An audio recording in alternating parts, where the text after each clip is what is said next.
And just like that, we are live on just double check, Thursday evening. I've lost track of the days already. We're barely into the new year. But I do know that the Sharks this season have now lost twice to the expansion Seattle Kraken. It's not supposed to go down that way.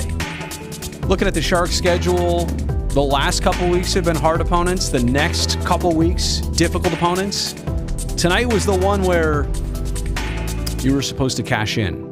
Sharks did score first, they did score last, but they got outscored by 1, and they lost 3-2. What do you say we dive right into night shift?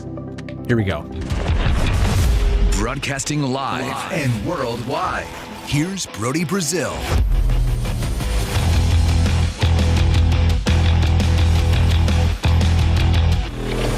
Welcome to the program. This is Sharks Night Shift. Brody here at the NBC Sports World Headquarters in San Francisco. Just finished up post-game live, analyzing a frustrating loss, I'm going to be honest. And a second time this season where the Sharks not only got defeated by the expansion Kraken, they have 12 wins, 2 of them against the Sharks.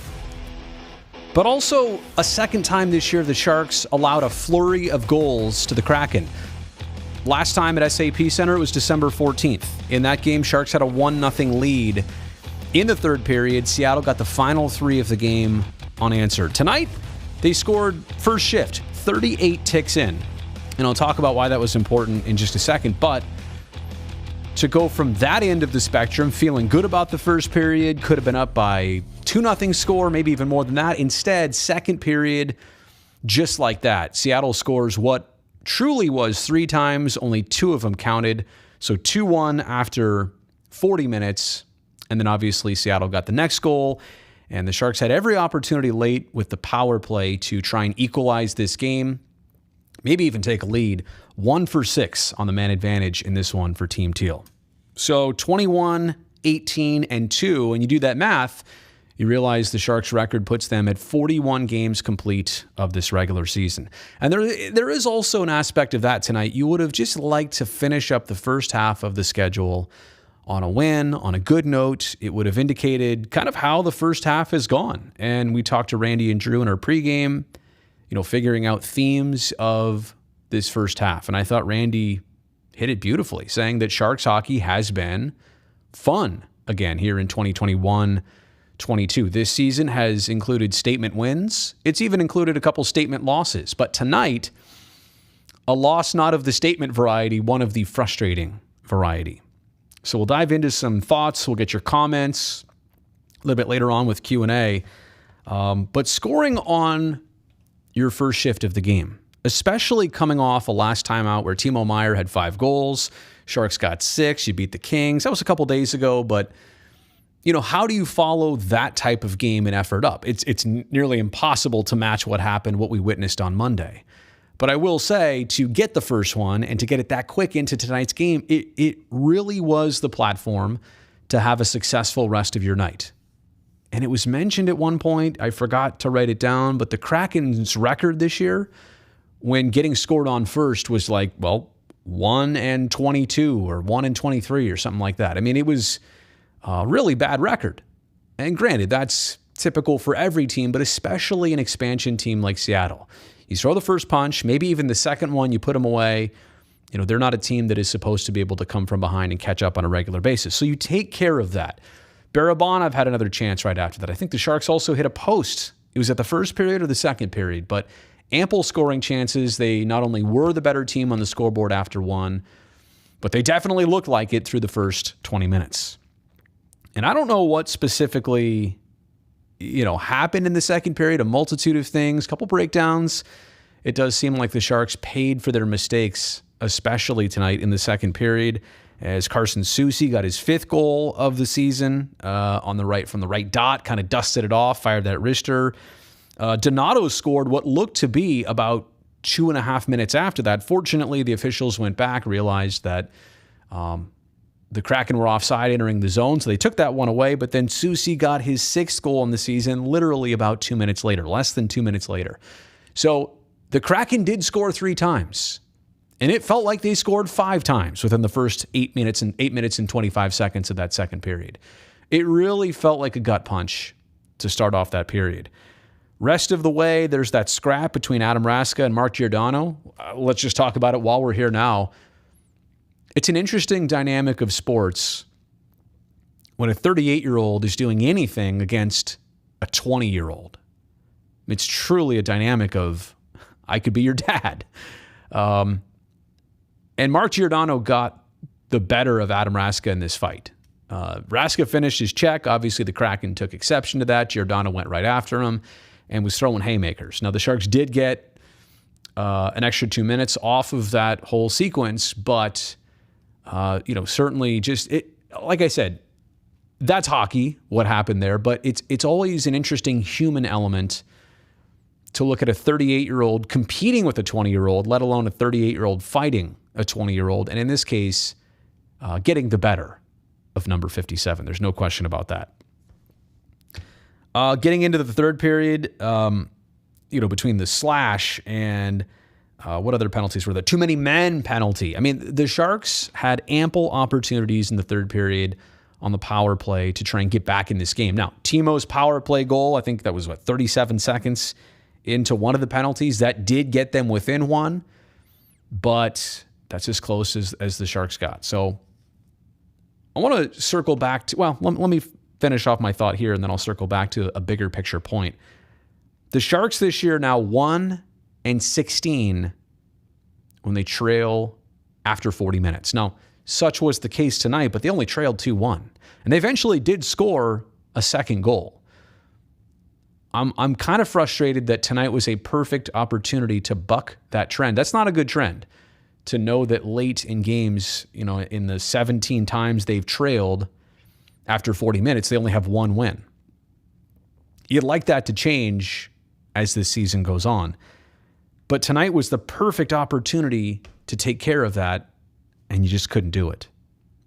Okay, so let me circle back to the biggest picture point here. Tonight's loss, frustrating. December 14th's loss against the Kraken, they scored the final three unanswered, also frustrating. Push those together and realize that Seattle has had the Sharks' number for whatever reason, and they did not look like the better team clearly tonight. Scored more goals, but again, looking at the scoreboard and watching the gameplay, they were better in the second period, but they're not a good team in the third period to be taking all those penalties, trailing by the slimmest of margins, and you're going to keep going to the box? That's not a really good team. They had one win in their prior 10 games entering tonight. I'm not going to keep putting salt in the wound, I promise, but it just does go to show how frustrating tonight's loss and the fashion of the loss definitely was. All right, let's go into the live chat here. Christopher saying, this is the kind of game that makes you want to pull your hair out. Unless you're Drew Remenda, then that would be impossible. So many third period power plays with minimal chances. Maybe the old too cute syndrome there, trying to look for the perfect shot instead of throwing pucks on net. Couture line isn't working. Gregor can't score. Bring up Leonard. And I think with Noah Gregor, I think we've seen shots and chances. We just haven't seen enough finish. And I want to say, Hertl's goal, we should also talk about that too. Hertl at 21, Timo Meier at 21. Your two leading horses tonight got their 21st goals of the season. Sharks are the only team at last check, only team in the league with two 20-goal scorers. And now they're each at 21. But I bring all that up because Hertl's goal was assisted by Barabanov. And I got to say, of all the emerging Sharks now and in recent years, there's something about Barabanov. If we get to see him a lot more in coming years, he could be a guy that sneaks up on you is a bad word, but look at the finish he had to last year. He was probably the brightest spot at the end of last year's season. This year, he's had kind of a segmented year through a couple injuries and then COVID. But he always finds a way to produce. And for a younger player in the league, he's older in terms of age, but a younger player in the league, he's got the ability to finish so well. And I wish, getting back to the point here, I wish some of that could translate for Noah Gregor as well, too. Only saw the first period. I don't know what happened. What the hell happened or what the heck happened. But you know what, Brutus, that that's a great point right there. If you were somebody who only watched the first 20 minutes tonight, and in your case, it seems like you did, and you didn't know how the rest of the game played out, and you look at the final score, you would say, what happened? Sharks in the first 20 looked like they could have won the game 4-0. So what happened in the middle frame, and then why couldn't they take advantage in the third period? Bruce is left upset. The game absolutely should have been winnable. They were great half the time, then forgot how to hockey the other half. Maddie doesn't usually get angry over games, but this one really tipped her off. I'm with you. I totally understand it. And again, it's how you lost, who you lost to, how many times you've lost to Seattle. Put Raska on the Couture line. Put Halgabox, bring up Halgabox and develop a rookie power play B to go with the Meyer, Hurdle, Couture, Carlson, Burns top power play A. Fight Giordano next time.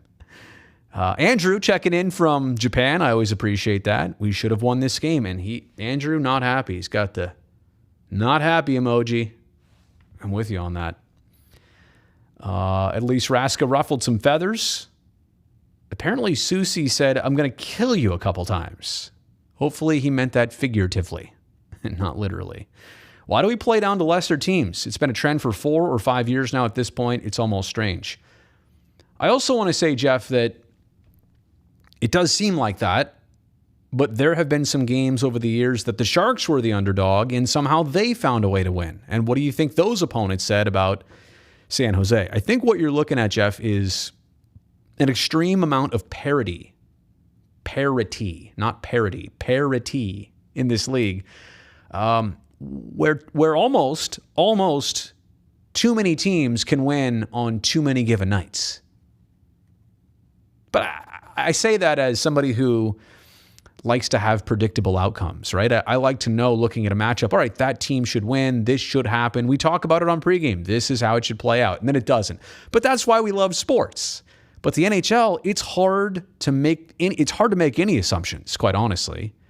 This league has too many teams that are, right here and here. There's not a bunch of teams up here and a bunch of teams down here. Everybody's kind of hovering in this range. So when this team's a little bit better on that night, there's your win. There's your final score. This team's a better team. And it's constantly fluctuating and changing. And honestly, especially in a season like this one, where you have players out on COVID protocol, you don't even know the opposition's lineup or your lineup until the puck drops for sure. Can't be too upset with Adin Hill, though. He stole shots from the Kraken that could have made this a much uglier game. Tonight did break the streak of 2 or fewer across the last 6. There was that Rangers game. They did score 3. One of them was on an empty net. I'm talking about against a manned net. Tonight was the first time in 7 games that an opponent got to 3 on a Sharks goalie. So, look, it's bound to happen, but, defense had been a staple. Defense had been a strong point for the Sharks as of late. Tonight, got away from that just a little bit. Tell me why the Sharks lost to the Kraken the second time this season, and half the season is over. First part, Sharks hockey is fun, and now second part will be harder to win. The next 4 games will be hard. Okay, Matthew, since you want to look ahead, let me do that with you right now. To a couple of your points. It's actually the next 5 games are going to be hard. 5 games until the break. It's not an Olympic break. It's just a break for the Sharks of about a week and a half. But I think you get Tampa, you get Florida, you get Tampa twice. So Tampa twice, Florida, the Caps. Who's the other team in there? I'm literally going to pull up my schedule here. All right, so you get the Lightning this Saturday, then you're off Sunday, off Monday, off Tuesday. You play the Capitals on Wednesday. You play the Panthers on Friday. I think I said that. Carolina on Sunday. You're off on Monday, and then the 1st of February is the Lightning. So these 5 games against all teams that have 22, 23, 25. I think the Panthers have 27 wins. It's difficult here. Now, after the All-Star break, after the Sharks break, you're going to get a lot more of a Pacific Division heavy schedule. Now, that's good, and I'm looking forward to that. To be quite honest, I'm kind of tired of playing every team from out east. It's nice to get it out of the way. I wish it were a little bit more divided through the season. But I am looking forward to a second half where you can actually make ground against the Vancouvers or the Las Vegases, hopefully, or the Calgarys or the Edmontons or the LA Kings or the Ducks. Certainly, is there one more game against Seattle or is that it? Forgive me for not knowing the schedule by heart. 2 or 3, you get 3 games at least, right, against division opponents. But my point is, we've seen the Sharks play so many other divisions and conferences, especially from the East and all the 2 divisions there. It'll be nice to have a second half division heavy schedule where you can make some ground. I also want to say the entire month of February, hypothetically, after the first game, the Sharks are in California the entire month. And I think Randy said after the All-Star break, the Sharks do not go back to the Eastern time zone in the regular season. That's also a benefit. You're out west, you're at home a bunch, and you get to play teams where the games count even more. So I am looking forward to this second half. You could argue, well, knowing what we know now and hoping that the second half has a minimal amount of disruptions and players missing games, I think you could argue that the first half of the season was inherently more difficult than at least how the second half is supposed to play out. Right? And I'm not saying that the Pacific teams are any easier. I'm just saying that you're at home, you're staying out west, you're not doing all that travel. This should be a certain platform for success for the San Jose Sharks. I'm talking about their second half. All right, let's see what else we got here. And the Sharks can make the playoffs this year. I'm with you on that. I mean, they've been flirting with it. Once the amount of games gets, made up in the division, but I also want to say, Calgary's going to have a very rough month of February. Same thing with the Oilers. They're already going through, some hard times. When you have to make up all those games like they will in February, that's going to be difficult. Darius, I always appreciate you. Good to talk to you the other night when you called in. Thank you for joining on the Super Chat. I always appreciate that. Definitely with Maddie on this one. Not really happy fan tonight. We somehow couldn't take advantage of Anaheim's and LA's losses. And yeah, looking at the standings, right? In this case, you gave 2 points to the last place team in the division. So ultimately, okay, fine. It's not like it's a team that was neck and neck with you, but you didn't get any either. So frustrating for sure. Barabanov is so fun to watch. Would agree with you. Do the Kraken have the most penalties in the NHL? Jeepers. I always say Susie's name is Saucy. LOL. Just a habit. No, I was doing it too. You're not the only one. Are we the only team that the Kraken have beaten twice? A historic second win in a row for them. Yikes. 1 for 6 in the power play. Unacceptable. Hurdle's line is scoring all the goals. He, Meyer, and Balsers have a dozen out of the last 14 in 5 games. Something to think about. I saw a comment on Logan Couture, and Curtis and I were talking during the commercial break of our show. It's been a while since he has been on one. Certainly we know what he's capable of, but it's been a while. And I hope for certain players like Logan, maybe the reset of a week and a half off in February, maybe that is a kickstart for everybody. Yakov, if I'm saying that right, appreciate that. What do I think about Raska so far? He's been looking GE. Great, maybe? Yeah, a handful of games only. I think less than, was he at 6 or 7 games now maybe? Lost track, but no, I like him. I like the energy he brings. I think a definition to lines, right? If you're going to play on that fourth line, what's the definition you're going to bring to that line, the character you're going to bring to that line? And certainly he's been doing it. He's been looking good the past few games. I totally agree. Let's see what else we got here. Oh, there we go. Jack was helping me out. Tampa twice, Caps, Florida, and the Canes. Instead of me looking at my schedule on the phone. Glad Barabanov's back. Missed him. Sad to see Balsers put into protocol. Hope he's like Logan where he doesn't have any symptoms. Yeah, and that does. And the NHL is basically at the point they changed their protocol. It's 5 days if there's no symptoms. Alex, I don't have an update on Middleton, but certainly it's scary to know that, the head injury has had him set back this long. I think we're talking, 2 weeks now? At least 2 weeks since he played that last game. Is it weird I'm less worried about the hard games because we often play better than we do against the bottom dwellers? That kind of has been a theme of this Sharks season, and we're halfway through. That's an unfortunate calling card. It has definitely happened more than once.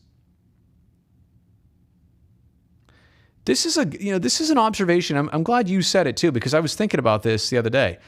Are Balcers and Barabanov the same person? We can't ever see them both at the same time. You're right.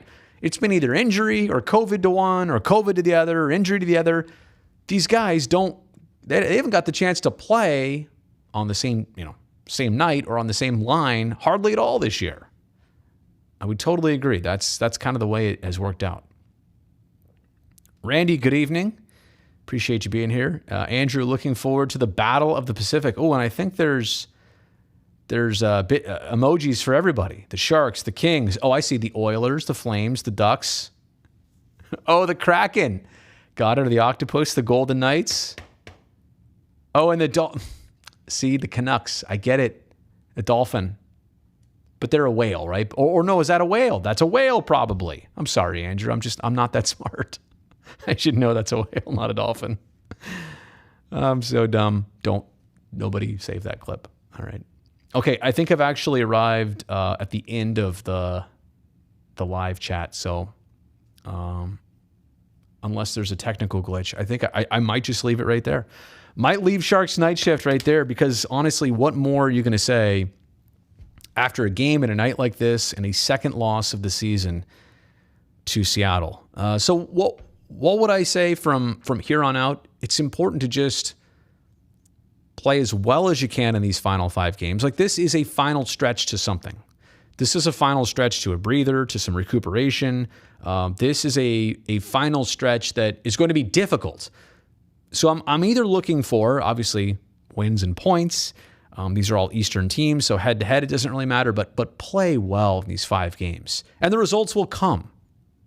Trying to avoid stinkers in these final 5 games. I think that's an important thing.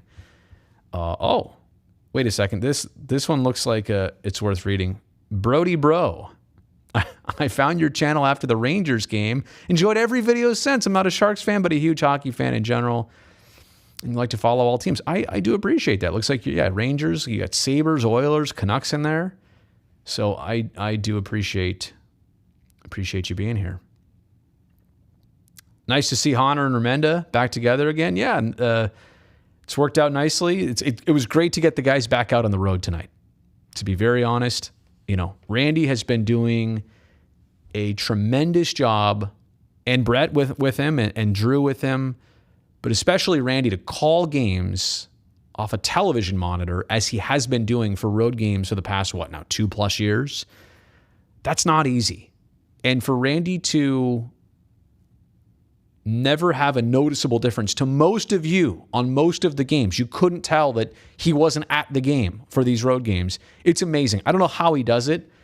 I want to stop right here and give him full credit, full compliments, because to do that without complaining, and it was hard. It has been hard on him to do that, to maintain a certain level of quality product. To have a really good call and to not be at the games, to not be able to see the entire rink or the bench, or to know what happened because you don't have the Jumbotron there for a replay, to not be able to see the scoreboard or the clock all the time. It has been amazing how he and Brett, how he and Drew have been able to do that over the last, year and a half, 2 years. So I'm glad that they're back doing what they do, doing it how they normally do it. And I would agree with you here, Randy. Props to the play-by-play team. Great name, by the way. Yeah, if that's your name too, then that's awesome. Shout out to Randy. Absolutely a legend. Any update on the Doug Wilson health situation? Patrick, I'm glad you asked about that. I inquired, I don't know, maybe it was 2 or 3 weeks ago, and there was no real update, but I think it was made clear to me that that wasn't a bad thing. And I'm glad you asked because, it's fallen off a lot of people's radar. We know that it's not like he has, disappeared from the team. It's just that maybe on a day-to-day basis, he's not been around or visibly around the team on a regular basis. But I wish I had more. I wish I had something more tangible to give you. And Patrick, that's probably on me too. I could go out and seek that and we could deliver it. And maybe that's a good reminder of something to do for TV and the YouTube channel here. But just so you know, the last update I got was things are okay. Things are fine. But there just wasn't maybe necessarily a specific update. All right. That is going to be the end of Sharks Night Shift. Let me play us out here. What's amazing is this music has not changed for so many years. This was our theme music, I think, even when I started on the broadcast in 2009. Here we are in 2022. It's the same jam. This thing hits. Like if you got the right speakers. Dun, dun, dun, dun, dun, dun, dun, dun, dun, dun. You guys must love this, right? Where I sing to the NBC Sports hockey theme. Dun, dun, and it takes it up right here. Dun, dun, dun, dun, dun, dun, dun, dun, dun, dun, dun, dun, dun. I have this song memorized. So much to the point that I can literally talk myself all the way down. I can end the segment and hit it perfectly at the post. The post is the end when the music kind of like strikes. So that does it for Sharks Night Shift. Have a great Thursday night. I will talk to you next time. See how I did that? Okay. Hey, thumbs up on this video. Subscribe to the channel if you don't already. I will see you sooner than later. All right? Have a good night, everybody.